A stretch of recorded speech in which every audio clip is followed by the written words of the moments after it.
नमस्कार साथियों।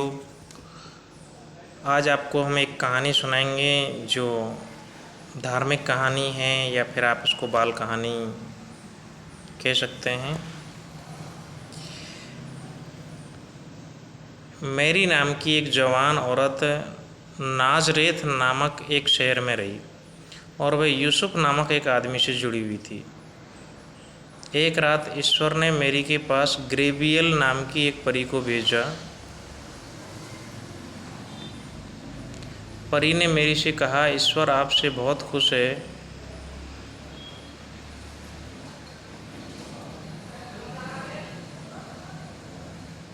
और आप जल्दी गर्भवती हो जाओगी और एक बच्चे को जन्म दोगी।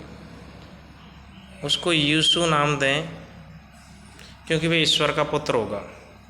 मैरी डर गई, लेकिन ईश्वर पर विश्वास करती थी। उसे भरोसा था कि सब ठीक होगा। परी ने मैरी को अपने चचेरे भाई एलिजाबेथ और उसके पति के साथ रहने के लिए कहा, क्योंकि वे जल्द ही एक ऐसे बच्चे के माँ बाप होंगे जो यीशु के लिए दुनिया का रास्ता तैयार करेंगे। मैरी अपने चचेरे भाई के साथ 3 महीने रहकर नाजरेत लौट आई। इस बीच यूसुफ मैरी के बच्चों होने के बारे में चिंतित था, लेकिन उसे एक देवदूत सपने में दिखाई दिया और उसे बताया कि मैरी ईश्वर के पुत्र को जन्म देगी। उसने उसे न डरने और मैरी को अपनी पत्नी के रूप में स्वीकार करने के लिए कहा। यीशु का मतलब है उद्धारक करता, और बच्चा वास्तव में लोगों के लिए एक उद्धारक होगा। यूसुफ सपने से जाग गया और अगले ही दिन यूसुफ और मैरी ने एक दूसरे से शादी कर ली। कुछ समय बाद यूसुफ मरियम को बैतलहम जाना पड़ा, जो नजरेत से लंबा दूर था। मैरी को बच्चा होने में ज़्यादा वक्त नहीं था, इसलिए उन्होंने धीमी गति से यात्रा की। जब वे बैतलहम पहुँचे तो उनके पास रहने के लिए कोई जगह नहीं थी, क्योंकि सभी सराय और आवास अन्य लोगों के द्वारा कब्जा कर लिए गए थे।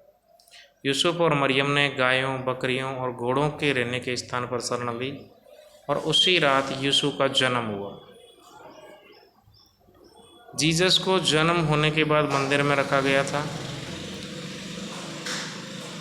एक जगह जहां जानवरों का बसेरा था और पहने हुए कपड़े में लपेटे थे। चरवाहा अपनी भीड़ बकरियों को संभालने आए तो उन्हें एक परी दिखाई दी। देवदूत ने उन्हें बताया कि आपका उद्धारकर्ता आज बैतलहम में पैदा हुआ था। चरवाहों ने यकीन नहीं किया, लेकिन जब उन्होंने यूसुफ, मरियम और बच्चे यूसुफ को देखा तो आश्चर्यचकित और खुश हुए। यूसुफ के जन्म के समय आसमान में एक उज्ज्वल नया सितारा दिखाई दिया। एक दूर दराज के देश में 3 बुद्धिमान पुरुष थे जो जानते थे कि एक महान राजा के आगमन के संकेत थे,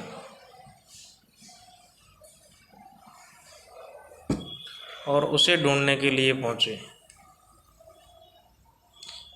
राजा हेरोदेस ने सुना कि बुद्धिमान लोग महान नए राजा की तलाश में थे जो उनके स्थान को ले लेगा। राजा हेरोदेस ने बच्चों को मारने की योजना बनाई, लेकिन अभी तक उसके बारे में कोई नहीं जानता था। 3 बुद्धिमान पुरुष उज्ज्वल सितारे का पीछा करते रहे जब तक वे स्थिर स्थान पर नहीं आए जहाँ यीशु का परिवार रहता था।